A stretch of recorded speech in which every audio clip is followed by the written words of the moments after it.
All right, Rabbosai, good morning. Let us begin. The beautiful daf ahead of us today. Begin by thanking our sponsors for this morning's share. To thank our TALMUD Torah sponsors for the month of Elul, Shaindy and Avraham Kelman for dedicating all the Shiurim and Drushos this month in honor of Yechiel's engagement. To Ilana Falick and in memory of their parents, Jerome and Bernice Kelman, and Alexander and Friderica David Zichronim Livracha. To thank Barak, Maia, Sandy Hoffman, Dora, Lemus, and Avi Melamed for dedicating the Shurim and Drushos this month in memory of Reuven ben Emanuel Zichronim Livracha. To thank Ayal Sara Steinberg for dedicating the Shurim and Drushos this month in the zechus of refuah shelema for Shulamis bas Susha, and in the merit of her continued health. The Daf Yomi Shiur for dedicating the Shurim this month, the zechus of refuah shelema for Yehuda ben Michal. We thank Howard Friedman for dedicating our day of learning in commemoration of the yahrzeit of his father, Sholom Ben Hillel Tzvie, Zichron Libracha. We hope that in the merit of our TALMUD Torah, the neshama will have an aliyah and the family a nechama. So with that, let us begin. A lot to do today, Baruch Hashem, but really some exceptionally magnificent and incredible Gemara ahead. So we'll say we are picking up. Today's daf is Samech Beis 62, and we are picking up in Meretz Hashem on Samech Aleph Amud Beis 61b at the first wide lines. Like I said, a lot to do today, but in Meretz Hashem we will get the job done. So remember again, the Mishnah said, even if a woman brought one first wide line, 61b. Even if a woman brought 100 maidservants into the marriage, nevertheless, Rabbi Eliezer says she has to do something, because if she is just idle, so idleness ultimately leads to immorality, to promiscuity. So it says, Amra Malkio, Amra Adavar Ava Haloch Rabbi Eliezer. So Rav Malkio said in the name of Rav Adavar Ava that the halacha follows Rabbi Eliezer. Amra B'Chanina Breid Rav Ika. Shipud shvachos v'gumos Rav Malkio, Beloris Efer Makla Ugvina Rav Malkio. So we'll say, interestingly enough, we have two different opinions in the Gemara, one by the name of Rav Malkio, and one by the name of Rav Malkio. So the Gemara says the halachos concerning shipud, we're not going to get into these halachos right now, but the halachos of shipud, shvachos, and gumos, those all go according to Rav Malkio, and the halachos of beluris, which is like the type of haircut that idolaters used to have, Efer, Makla, and Gavina, all follow Rav Malkio. So Gemara says, how do you remember that? The Papa Amar Masnisin Umasnisa Rav Malkio, Shmaisisa Rav Malkio. The very easy way to remember this is as follows: Masnisin Mishnayis and Masnisa Braisos go according to Rav Malkio, and then ultimately again Shmaisisa, which means again statements by Amoraim, those go according to Rav Malkio. And the way to remember that is V'simamich Masnisa Malkisa. The way to remember it is the Masnisa Mishnayis go according to the Malkisa.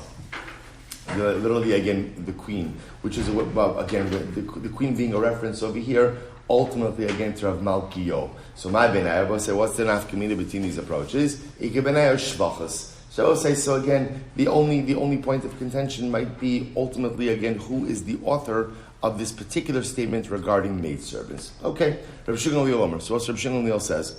Now remember, Rav Shimon Gamliel says at the end of the Mishnah, he seems to quote the same exact idea. He says that even if she brings in a whole bunch of maidservants, ultimately again she still has to do something.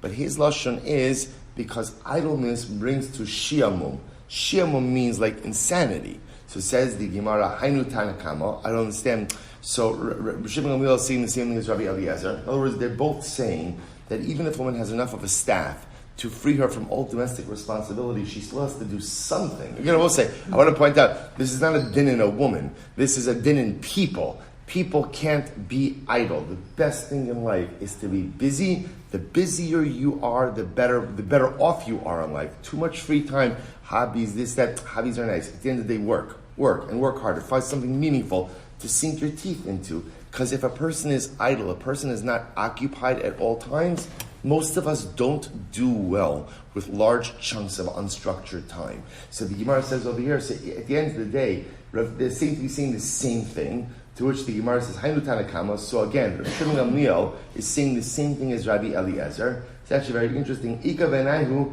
dimitalala b'guraisa katnaisa vinid rashir.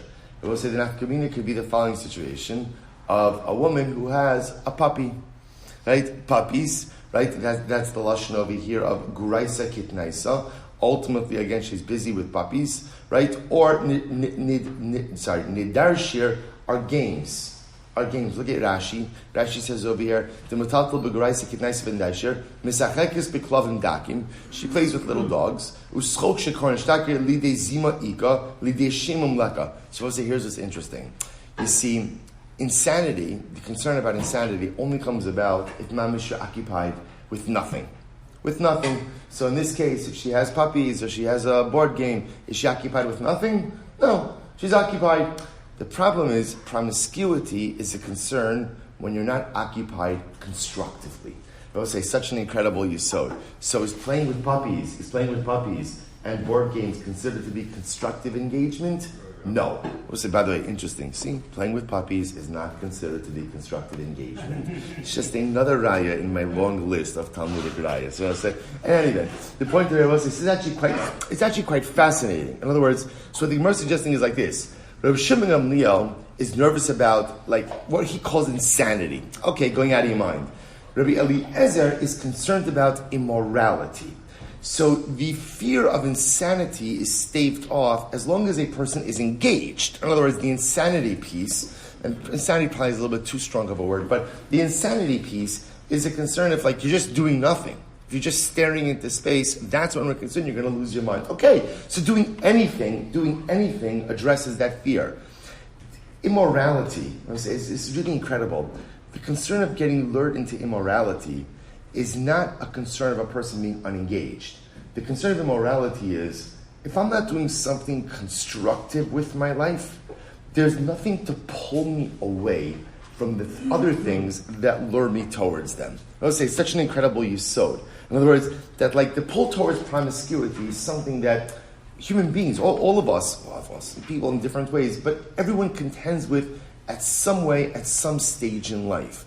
The only way to save myself from that is to know that I'm engaged in something constructive, something meaningful. Because if I'm doing something meaningful with my life, then at the end of the day, why do I want to derail a life of meaning by engaging in something promiscuous, by engaging in something immoral? Masha'in came, if I'm not engaged constructively, even if I'm engaged, but it's not constructive, there's nothing to pull me away from those other forces that seek to derail me. It's such an incredible yisod that the only way to really combat immorality, promiscuity, and that push and pull that many of us experience in different ways is to make sure that not just I'm engaged, but I'm engaged constructively in a life of meaning. Incredible. What's the Mishnah? Hamadiras ishto mitash mishamito. An interesting case. A man makes a neder. So we'll say, literally the way it translates is, a man makes a neder prohibiting his wife to tashmi shamita, to intimacy. Now, both say, Rashi points out over here, it can't be that he's making a neder saying, I hereby prohibit tashmi shamita on you. I would say, why? Because remember again, ona, so physical intimacy is one of the things that a husband is obligated to go ahead and provide his wife with. And Lemais, again, according to many opinions, we saw that's a Doraisa. So making a t'nai that a husband is not going to be intimate with his wife is masna amasha kasov batorah. It is making a t'nai that runs a condition that runs contrary to biblical law, and such a t'nai such a t'nai is batal. So therefore Rashi points out it must be that the neder over here is he's saying, I hereby prohibit upon myself the pleasure of intimacy. So in other words, I'm not prohibiting anything on you, I'm prohibiting it on myself. So that such a neder ultimately, again, can go ahead and actually work.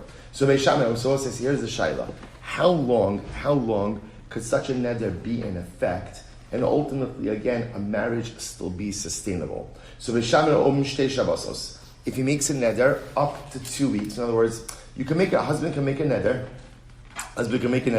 for up to 2 weeks that he's not going to be intimate with his wife. Okay, more than 2 weeks, ultimately he'd have to divorce her and pay her out her ksuba because it's not fair to her. That's not a marriage. Beis Hillel omrim Shabbos achos. Beis Hillel says 1 week. Now we'll say obviously no one is encouraging this type of neder. It's wrong. It's okay. Any time that intimacy is used as a tool, right, as a tool to kind of as leverage it again from one spouse to the other is never a correct thing in a Jewish man, a healthy marriage. But they're asking technically, how long could such a neder be in effect without Chazal telling us we need to dissolve this marriage? So Beis Shammai says up through 2 weeks. Beis Hillel says 1 week. Also, if you look at Rashi says the first one line, Beis Shammai Om Shtei Shabbosos Im Hidira Beis Shabbosos Tamtin. If you made the neder for the duration of 2 weeks, fine, they can stay in the marriage. Ve'im yoser, but more than 2 weeks, yotzi v'yitain ksuva. So if the husband made the neder for more than 2 weeks, then ultimately he needs to divorce her and pay her out her ksuva. Beis Hillel 1 week. So the Gemara says, here we go. Hatalmidim yotzim. So we'll say, so now that we've spoken about this idea of a neder precluding intimacy, the Mishnah seeks out other circumstances which could also preclude intimacy. For example, Hatalmidim yotzim leTalmud Torah shelo b'rshus shloshim yom. Talmidei Chachamim can leave their homes without their wife's permission to go and learn Torah in a different city for up to 30 days. So again, I will say this is in a very specific situation. So Talmid Chacham could go, leave home without permission for up to 30 days. Hapoalim, Shabbos says, so now interestingly enough, now the Gemara says, Hapoalim, Shabbos, Shabbos say, so just understand what's driving this. What's driving this now is a discussion regarding the chiyuv of ona. Ona, as we said before, is a husband's obligation to be intimate with his wife. As we're going to see, so now the shaila is, how often is a husband obligated to be intimate with his wife?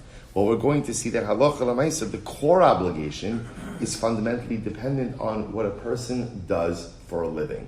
So the Gemara says, for example, Hapoalim, Shabbos achos. So this is just by the Hapoalim. Workers are permitted to go ahead and go away from home for 1 week at a time. So remember again, there's going to be 3 sets of halachas over here. Halacha number 1 is when a husband makes a neder, prohibiting himself from being intimate with his wife. How long can you have such a neder in effect before we force the dissolution of the marriage? Beis Shammai 2 weeks, Beis Hillel 1 week.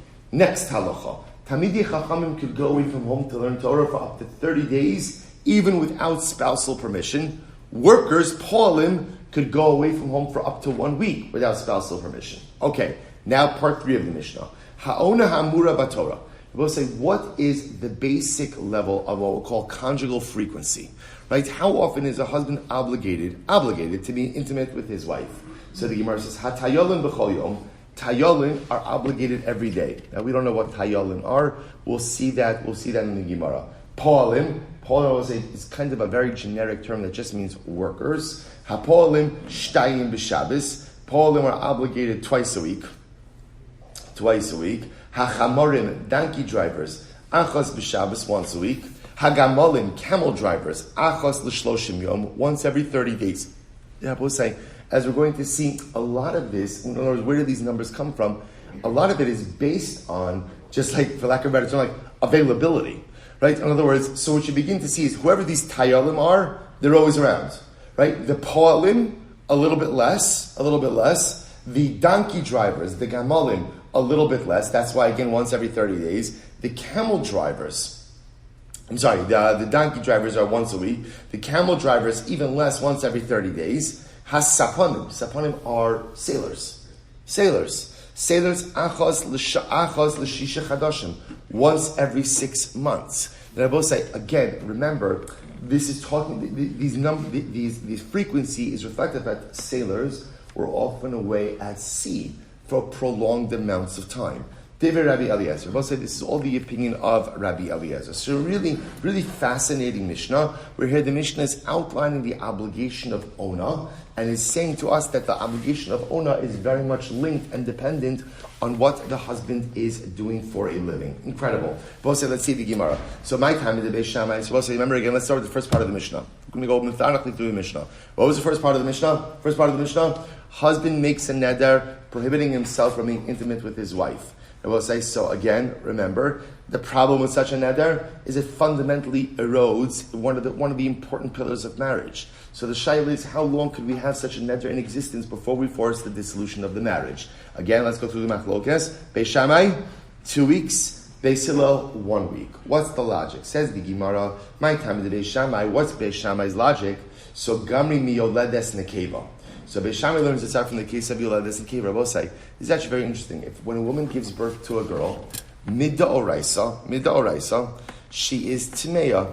She's not permitted to be with her husband for 2 weeks after the birth. Rabbi say, now remember again, we contemporarily have a totally different system because without getting into all the intricacies right now, what we have done in contemporary halacha is blended the halachos of nida and zava gidola. So like for example, midda oraisa, a woman who's in nida, so nida lasts for how long midda oraisa?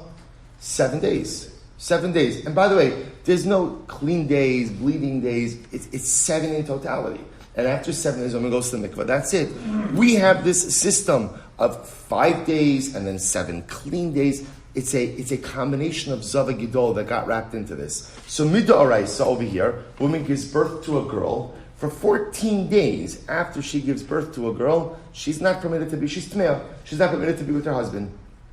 So Beis Shammai sees from that, like a paradigm, that it's normal, it's acceptable for a couple not to be intimate for 14 days. In other words, that's called a normative duration. Therefore, the husband's neder could extend for up to 14 days. Beis Hillel Gamri, Beis Hillel says, 1 second. There's the case of when a woman gives birth to a boy. What's the halacha when a woman gives birth to a boy? She's tamei for how long? 7 days. 7 days, right? Therefore, again, Beis Hillel will say that halacha l'maisa, 1 week, 7 days is the maximum duration. So I will say, so the Gemara says, one side, Beis Hillel, that doesn't make any sense. If you're going to learn it out from a woman who gives birth to a boy, you could just as easily learn it out from a woman who gives birth to a girl. In other words, both of those are biblically prescribed durations. So ultimately, the Torah itself says that a husband and wife are separate from each other, physically separate from each other, intimately separate from each other for 14 days. Right? So why are you choosing a boy, not a girl? So the Christian says, you're right.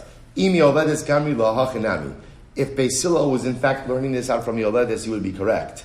Ela Beis Hillel minida gamri la. Oh. I will say Beis Hillel doesn't learn it out from Yoledes. Where does Beis Hillel learn it out from? Nida. I will say, that's what I just mentioned before. What is the biblical duration of Nida?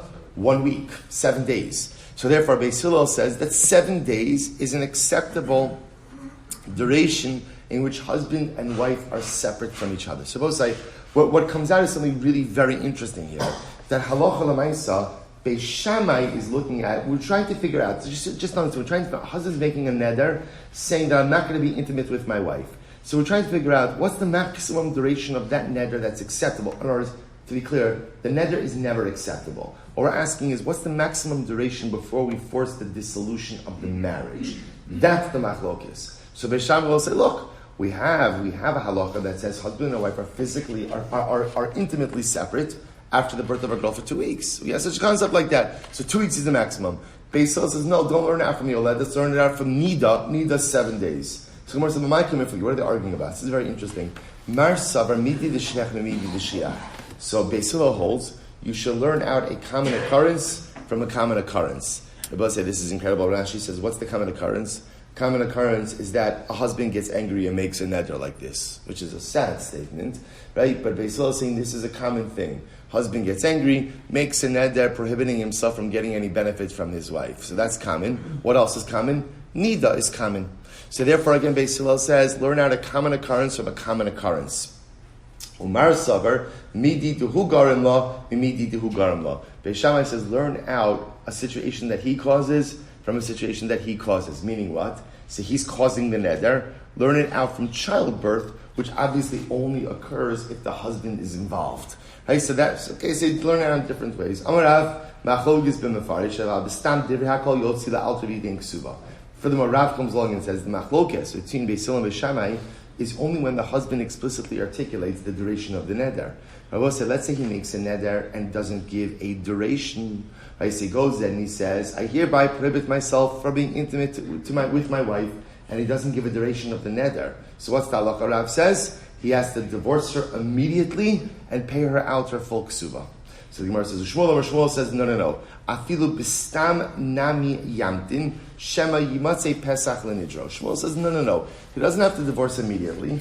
We give him some time because let's see, maybe he'll find the Pesach. I will say Pesach means an opening that would allow for annulment of the neder. So the Gemara says, "How pligi b'chadazim?" No, we already had this machlokas once, Rav and Shmuel. This nan. Here we go. Hamadris ishtomei lehanuslo. If a man makes a general neder prohibiting his wife to get benefit from him, we both say this is not in the realm of intimacy. This is stam.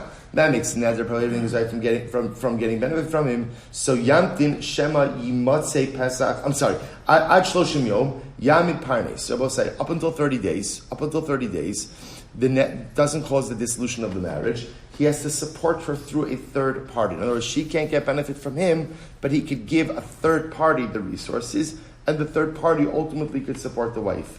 Yoser mikan, more than 30 days, yotzi v'yitin ksuva. He has to divorce her and ultimately again pay her out her ksuva. V'amarav, lo shon ela b'mefarish. That's only true ultimately again if he explicitly articulates the duration of the neder. Aval b'stam, that if he doesn't explicitly articulate the duration of the neder, yotzi la'alter v'yitin ksuva. He has to divorce her immediately and pay her a ksuva. Both say that's Rav. Shmuel says no. Afilu b'stam nami yamtin shema yimatzei pesach l'nidro. Even stam, he doesn't have to divorce her immediately. Why? Maybe he'll find the pesach, an opening to annul the neder. So both say the point where the Gemara says is this machlokes Rav and Shmuel has already been recorded once before. Why does that have to be stated a second time? Very simple. Tzricha. If we would have just said that case, baha kamarav mishum dolo efshar beparnes. So we'll remember again, in the case where a husband goes ahead and makes a neder, not allowing himself to be intimate with his wife, obviously, that intimacy cannot be provided by a third party, right? That would be there's no third party provider for intimacy, right? That would be a little bit of an issue. So we'll say, so again, because of that type of situation, therefore, halacha l'maisa, that's perhaps where Rav says that he has to divorce her immediately when there is no duration attached to the neder. But in the case of support, where ultimately, again, it can be provided through a third party, ultimately maybe he agrees with Shmuel. And if we would have just said the second case, it's only in this case that Shmuel says his opinion. But in the other case, where the thought is moda to Rav, therefore tzricha. Therefore, I will say, even though again the machlokes is the same between Rav and Shmuel, nevertheless it needed to be explicitly articulated in both cases. Incredible. We'll say, let us go weiter. So first of all, just the way the Rambam paskins in this case is that we pass like Beis Hillel, namely again, if a husband chas v'shalom makes a neder prohibiting any physical benefit or intimate benefit with his wife, ultimately again, if the neder is a duration of a week, we let it pass. But if it's more than a week, ultimately, again, we would force the husband to go ahead and divorce her and give her ksuva. Incredible. Says the Gemara, let's go back there. Talmidim yotzim l'talmud. So also the next part of the Mishnah was, Talmidei Chachamim could go ahead and leave home for up to 30 days without spousal permission to go and learn Torah in another city. Birshus Kama. So we'll say, what happens if a husband gets permission? Husband gets permission, right? He asks his wife, I want to go learn Torah in a faraway city. How long can he leave for? So the Gemara says, Kama debai. What do you mean? If he gets permission, so he could go as long as he wants, as long as he has permission for. Top of Samach Beis Rabbi say. This is actually incredible. Orcha demil sakama. What the Gemara is asking is, what's appropriate? What's appropriate? Rabbi say, by the way, there's also something interesting, that sometimes in marriage you get permission for something, right? But just because you get permission doesn't mean it's a good idea.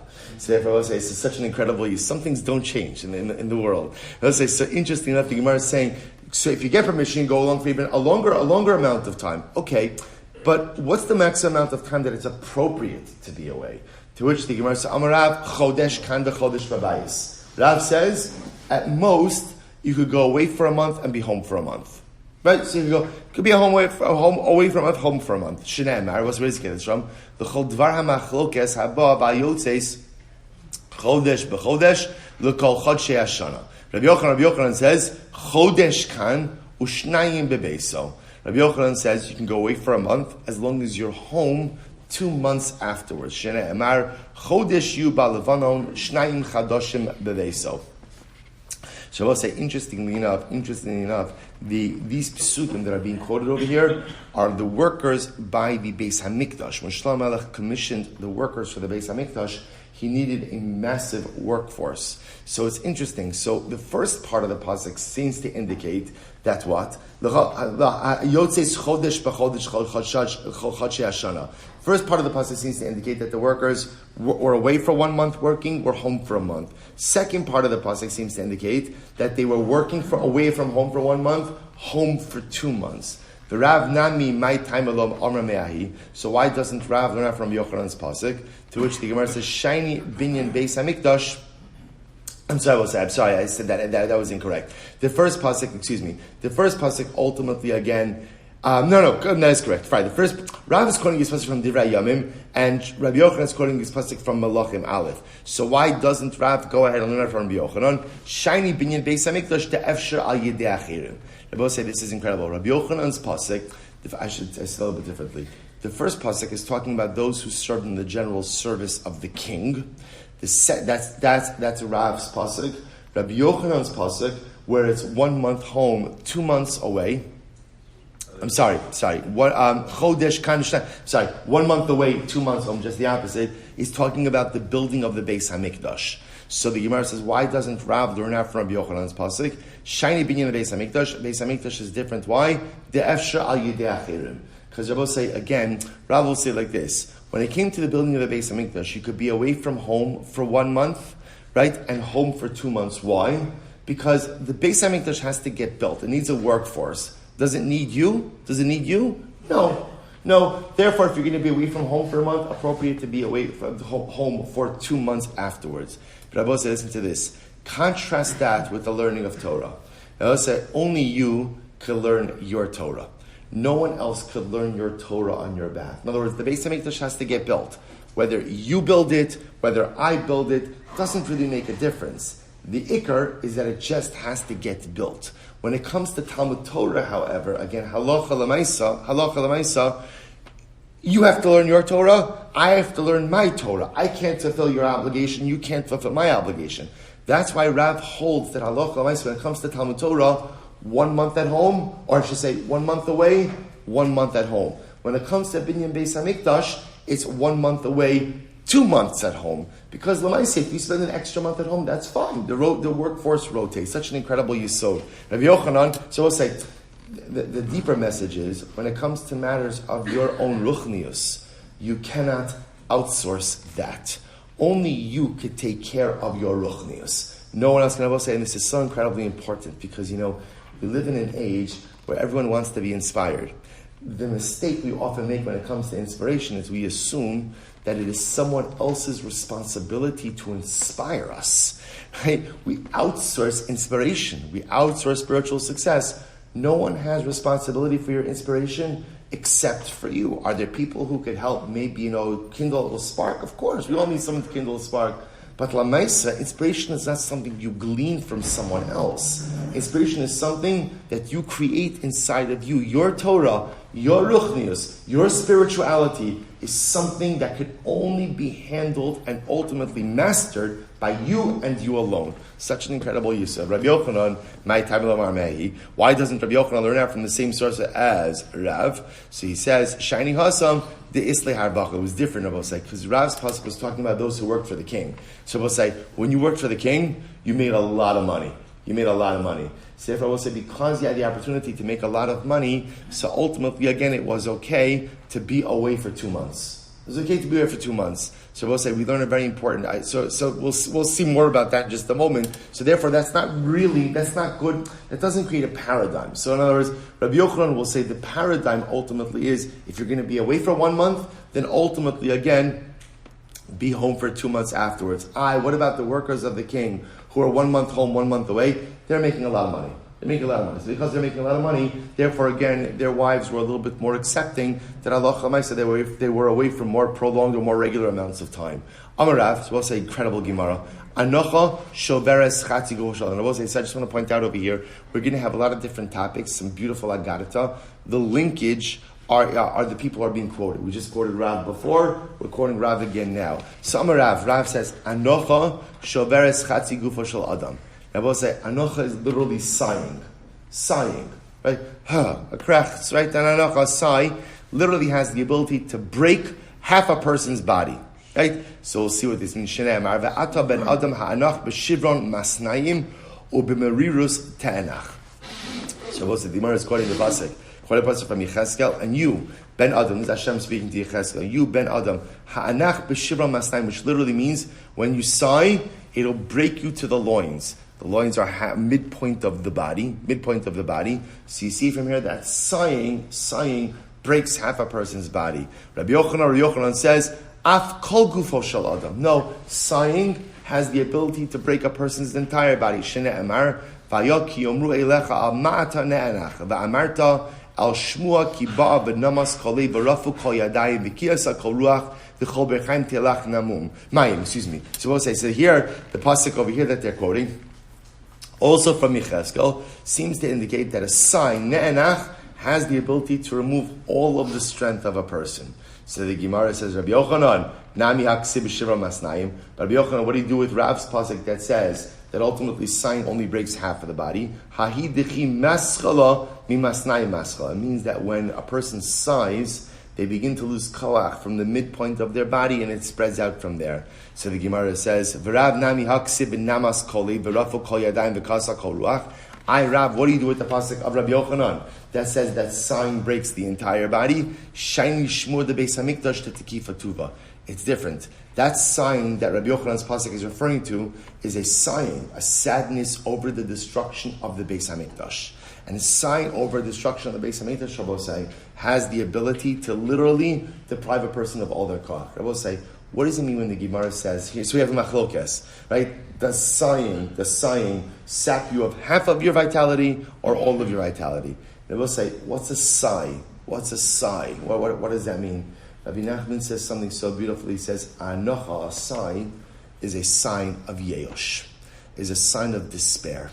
When a person gives up hope.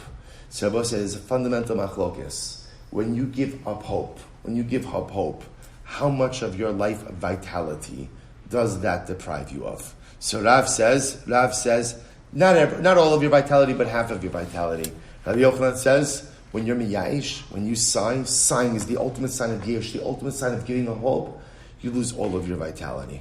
We'll say such an incredible yisod, that what Rabbi and Rabbi Yochanan are agreeing on is when you give up hope on yourself, then ultimately understand you're pulling the rug out from under you. See, we often think that it's other people who sap of our vitality. It's other people who undermine us, other people who pull the rug out from us, and it's not true. Other people may try, but the only person who can be absolutely successful in undermining your future dynamic activity is you and you alone. That's the anocha. That sigh represents a giving up on oneself, a giving up on life. And when you give up on life, when you sigh on yourself, Rabbi Yochanan, they argue on differing degrees on how down and out you may be, but Lamai said that krechs, that sigh of yeosh is the most dangerous thing that a person could encounter in life. Such an incredible. So I will say, Rabbi Nachman speaks extensively about this concept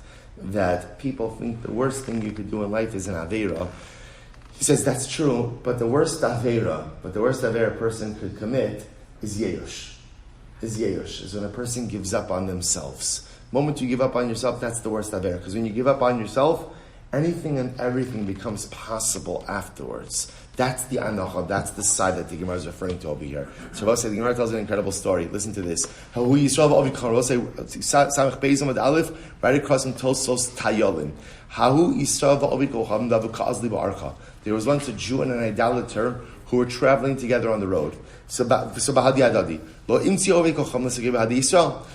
Ovei Kochavim was unable to catch up. He was unable to keep up, I should say, with the Jew. The Jew was walking really fast, and ultimately the Akum could not go ahead and keep up with him. So I will say, what did the Akum do? This is a smart Akum. Ad Karei Chorban Beis HaMikdash. Ultimately, the Akum began to speak about the destruction of Beis HaMikdash. So we'll say, hoping that what's going to happen, the Jew is going to sigh, right? And sighing again saps you of some of your vitality, and the Akum would be able to go ahead and catch up with him. So nugget, right? V'isnach. So what happened? The Jew heard it. He remembered, and ultimately he sighed. V'afilu hachi lo imsi ovei kochavim l'segoi ba'adei. But still, the Jew didn't slow down his pace.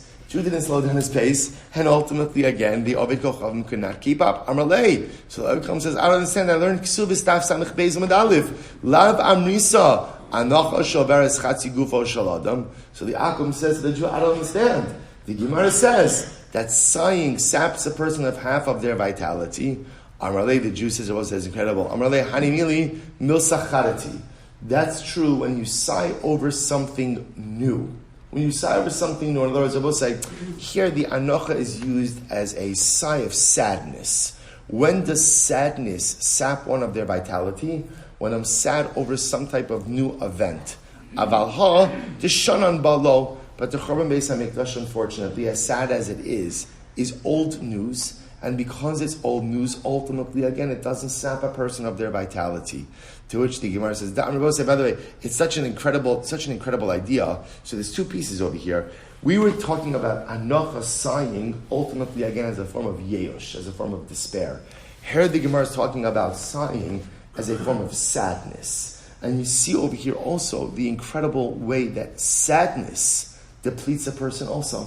Right? Sadness depletes you of your koach. But the Gemara says it's only new sadness. Old sadness ultimately doesn't deplete the person. The Gemara says, the Amri Inish, the Malfi Tichli Lo Bahasa. What's a very interesting expression? Look at Rashi, right across in Rashi. The Milfa Tichli Lo Bahasa, Isha Halimudes, L'Shakel Banel, L'Kovram, Eina Timio Mifachedis, B'mos Echamem Shekvar Limudas. This is actually a heartbreaking statement. A woman who is used to burying her children does not become overwhelmed at the death of another one of her children. So I will say, what the expression is essentially something very profound. You know, when a person has encountered grief, they are prepared to deal with future grief. Right? Often you see this, that people, sometimes when people encounter grief for the first time, they're overwhelmed and they could lose themselves in that grief. A person who's experienced grief in life has the tools to deal with that grief, hopefully, and therefore does not become overwhelmed or really swallowed up by that grief. So therefore the Gemara says over here, so the Jews saying back to the Akum, at the end of the day, of course, is it sad that the Beis HaMikdash was destroyed, of course, but that's old grief. And we've already again developed the tools to be able to properly deal with that. But there's so much to say on these Gemaras, but we'll go weiter. So the Gemara goes weiter. Tayalim b'chol yom. Ha-tayalim b'chol yom. So we'll say, so remember again, Tayalim have an obligation of physical intimacy with their wives every day. So my Tayalim, who are Tayalim? Amar Rabba, B'nei Pirki. So that's very interesting. Rabba says, B'nei Pirki, Rashi says, B'nei Pirkim, Talmidim sharav matzoy lahem b'iran, v'shonim prakim u'v'lonim b'beisam. These are Talmidei Chachamim who learn locally. They learn locally. So because they're not traveling, because they're not traveling, and therefore they're living at home, therefore they have an obligation of physical intimacy every day. So the Gemara says, interestingly enough, Amar le'abayi man dichsiv bohu shav lachem ashkimekom me'acharei sheves ochel lechem atzavim kain litein yedido sheina. So we'll say the Gemara quotes the pasuk from Tehillim, actually a very beautiful pasuk. Literally again, shav lachem ashkimekom, right? So literally again, emptiness or woe to you, those who get up. Me'acharei sheves ochle lechem atzavim, those who go and eat the bread of sadness. Kain litein liyedido sheina. He will give sleep to his beloved. Who is this pasuk referring to? We'll say actually very profound. Amar Yitzchak, Elu nishosein shel talmidei chachamim shemenadados sheina me'ineihem ba'olam hazeh ubaos l'chayei olam haba. So we'll say this refers to the wives of talmidei chachamim, because the wives of talmidei chacham ultimately often have sleepless nights. Why do they have sleepless nights? Because again, their husbands often are are learning late or occupied with the needs of the community until late. So often again, they do not have the companionship of their husbands in the evening. And as a result of that, they often have sleepless nights. But whatever they lose out in Olam Hazeh, they make up in Olam Haba. Now, both said, here's what's interesting. Slimar seems to indicate that Talmidei Chachamim are not home every single night, right? In other words, they're learning late until the evening or occupied with other matters late until the evening. So obviously, Tayalim can't be Talmidei Chachamim. Va'at Amrit B'nei Pirki, Al Amra Abaye Kiderav. The Amar Rav Kigon Rav Shmuel Bar Shilas. What's an example of Tayalim? What's very interesting. A good example of Tayalim is like Rav Shmuel Bar Shilas. Now, I'll say, what was unique of Rav Shmuel Bar Shilas? Rashi says over here, Melamed Tinokos Haya Umisparnes Mehen. We'll say, Shmuel Bar Shilas was a Melamed Tinokos. He was a Rebbe. He was a Rebbe in the Cheder, right? A Rebbe of children. Now we'll say that this is actually a profound Gemara. Rav Shmuel Bar Shilas, Da'achal Mididei, he ate of his own food. V'shasi mididei, drank of his own drink. V'gani bitula dapadne, and lived in his own home. V'lo chalif parsitka de malka abave, and the king's tax collector never went ahead and passed by his gate. So we'll say, now, what is this talking about? Rosh Hashilas was just a guy who made a snack guy. He was important. He just made a simple living. He made a living, right? He supported himself and his family, wasn't wealthy, wasn't financially successful. The king's tax collector never stopped by his house. Why? Because he wasn't on the radar. Just wasn't on the radar. He was just a regular guy. So I will say, a guy like this, it's so profound, right? A guy like this, he just lived a nice, quiet life. I will say, by the way, sounds great. It's like one of those days when you see the guy cutting the grass, and you're like, wow, I want to be that guy. I just want to sit on the tractor a whole day, right, with my earphones on, and just whatever, and go home, come, do my job, go home at night, drink a beer or 7, right, and that's it, right, and that's it, like that's like, so I would say, like, lahavdil, that's Rav Shmuel Bar Shilas. Again, lahavdil, in Dvarim Shebek Dusha, he was a Rebbe, he went to work, he taught his Talmidim, he made enough money to support his family, that's it, he came home. That's an example of Tayalin. Someone ultimately, again, who halacha l'maisa, just kind of, he's around. Incredible. So, Kiyas Reuven Amar Kigom Mefanki de Ma'arava. So, Reuven said, it could also be a reference to Mefanki de Ma'arava, also means the fastidious ones of Eretz Yisrael. A mifunak is someone who is very pampered. Someone's very pampered. Someone who's very, very, very, what's the word? Like, not meticulous, but very, fastidious, right? But someone who's very, very pampered. So such an individual like that, the Mefanki de Ma'arava, those are the Tayalin. So they're always home, they're home, they're comfortable. Such a person like that has a Chiyav Ona every single day. Rabbi Avo Havakai Beibani. Let's listen to this. Rabbi Avo was in the bathhouse. Havi Samchile Tre Avdi, and there were 2 servants who were supporting him. Ifchas Beibani, the floor of the bathhouse opened up under him. So me to say, Israel Le'amud, they're supposed to listen to this. There was, he found himself on a pillar. So we'll say, so again, just to understand this is Rabbi Avo. We'll say, just the way bathhouses were constructed is that often, again, they were built, there was a heat, there was, what do they call it? Underfloor heating, floorboard heating, radiant heating? Whatever. So the idea is, so for the bathhouse, they would have a fire underneath the floor. Here, the bathhouse, the floor gave way. That was the interest of Rabbi Avo, found himself balanced on a pillar. And what did he do? So we'll say ultimately he pulled himself up and he pulled the 2 servants up as well. Okay? Rabbi Yochanan was walking up the steps. He was being supported by Rabbi Asi. If chisa darga to say, the stair gave out from under him, salik va'askinhu. So we'll say, so everybody fell. So ultimately, in this case, Rabbi Yochanan held the other 2 rabbanim and pulled them up. So we'll say, in both of these stories, the person being supported by the other 2, right, exhibited a dramatic amount of strength and pulled the other 2 up. So let's listen to this. So we'll say at the end of the day, so they said to both of these Rabbanim, if you're so strong, obviously you have such physical vitality, you're so strong, why do you need these people to support you? It's a great answer. Amarlu imkain ma'aniach le'es zikna. If I don't conserve my strength now, what will I have in my old age? Right? If I don't conserve my vitality for now, what will I have in my old age? I will say what I will point out is what may be true for physical vitality is unequivocally false for spiritual vitality. There is no such thing as conservation of energy by spirituality. Right? When it comes to Ruchnius, I will say it's full in, all on, all the time. In other words, I will say you don't have to conserve. Because when it comes to Ruchnius, when it comes to physical vitality, it might be that there's a limited pool. That's definitely possible. When it comes to spiritual energy, there is an inexhaustible supply. So use and do more and never worry about depleting your spiritual resources. Workers have an obligation of Ona twice a week. So we learn elsewhere that Polim are only obligated once a week.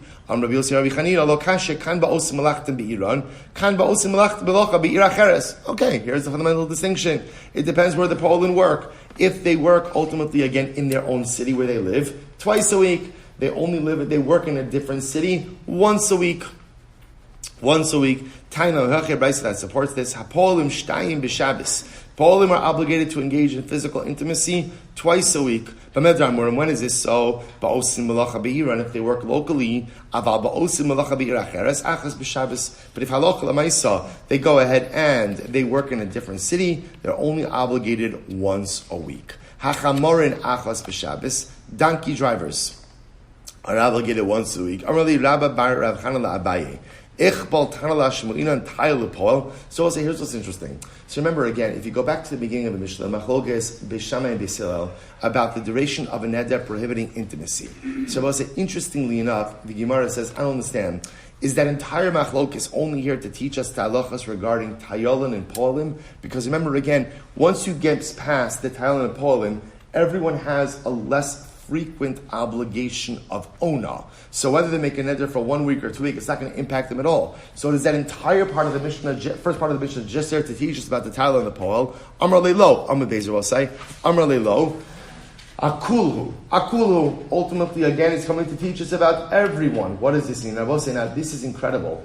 The machlokes, so the machlokes, the team Beis Hillel and Beis Shammai, applies to all the different cases. We'll say, meaning what? It applies to all, meaning what? The Hashisha Chadashim Kamar. So we'll say, let's play this out for just a moment. Let's bring the two parts of the Mishnah together. So we'll say, let's take the case of a sailor, right? What's the owner of a sailor? What's the owner? Once every 6 months. Then we'll say, what's the halacha if a sailor makes a neder? And he says, I hereby prohibit myself from being intimate with my wife for 3 weeks. Shabbos, in that case, everyone would agree that what?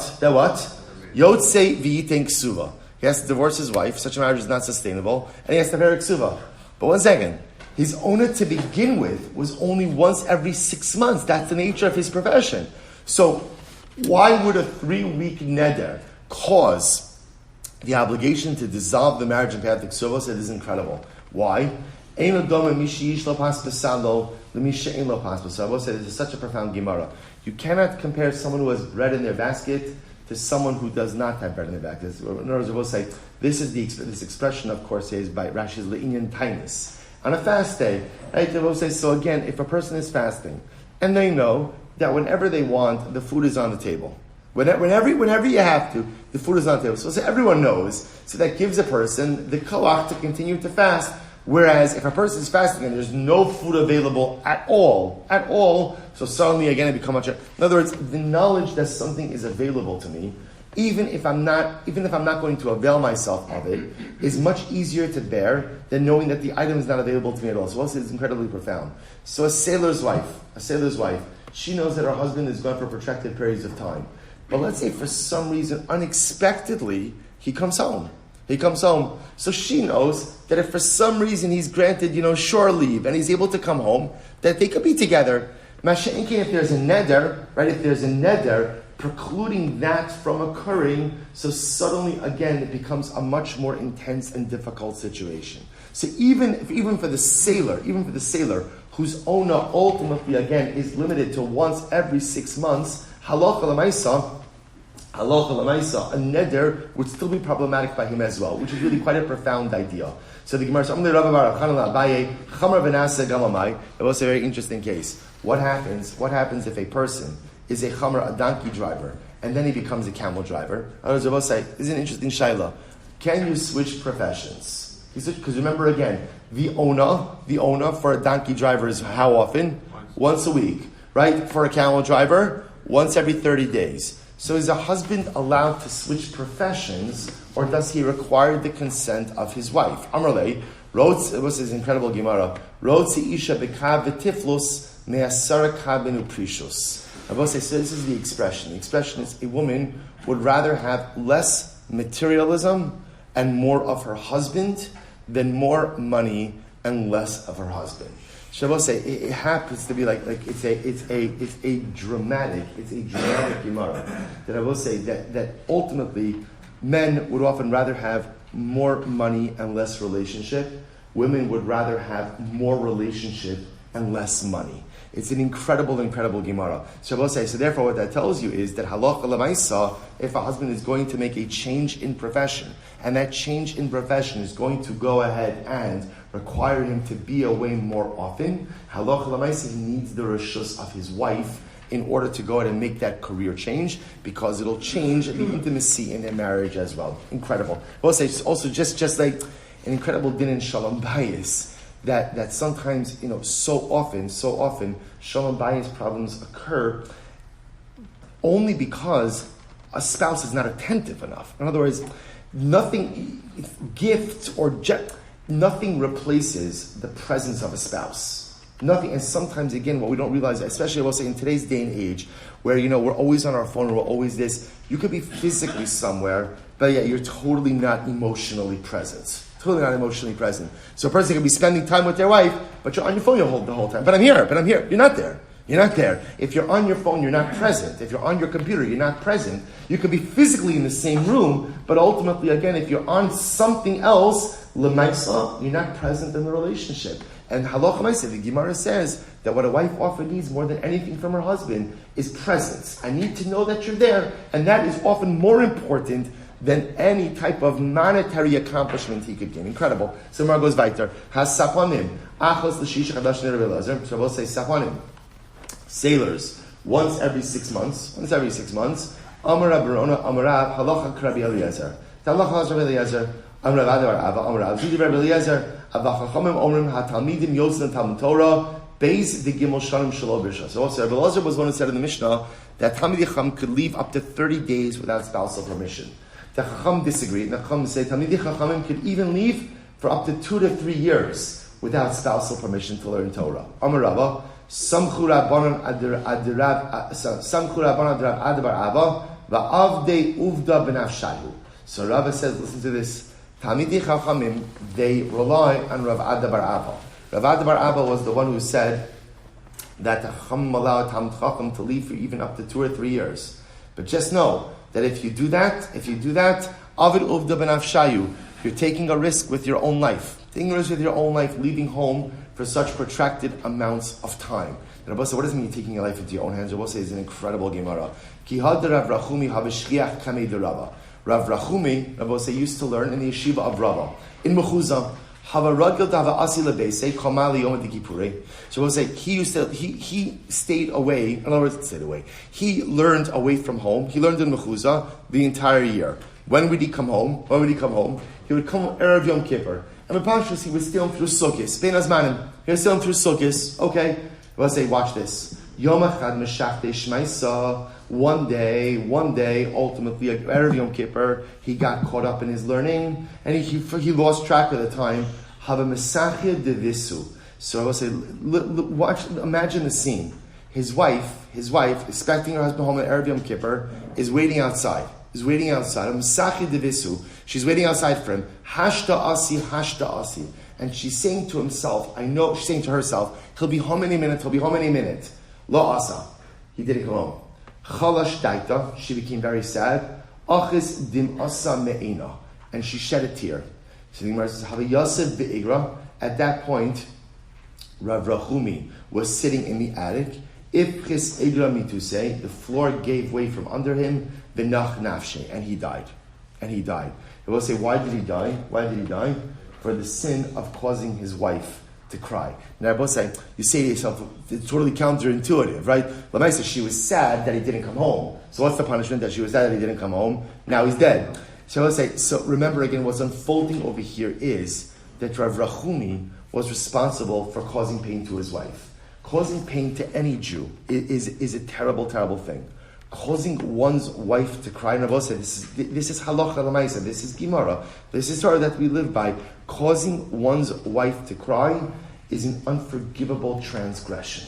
Right? One's wife is the most important. A husband has an obligation to make his wife feel safe, to make his wife feel secure, to make his wife feel beloved, to make his wife feel like she is the center of his universe. And causing one's wife to shed a tear, the Gemara says, is one of the worst infractions a person could commit. To the point that Rav Rachumi, who was clearly a great Talmud Chacham, lost his life over having caused his wife shed a tear. So the Gemara goes weiter. Well, so you know that you'll have to stop it for today. But don't worry, we are right on schedule. We are fine in Yeres Hashem. We'll catch up. Tomorrow's a shorter daf. We'll catch that. We'll say, by the way, we'll say tomorrow just coming attractions, and it's Kedai We're going to start at 5:50 a.m. tomorrow morning. We'll start Gemara at 5:50. We're going to do the dedications at 5:48 because Baruch Hashem they are growing a little bit longer. We're going to do dedications 5:48. Shiur is going to start promptly at 5:50. And we'll say tomorrow Rabbi Akiva, the story of Rabbi Akiva. We'll say Shkoyach.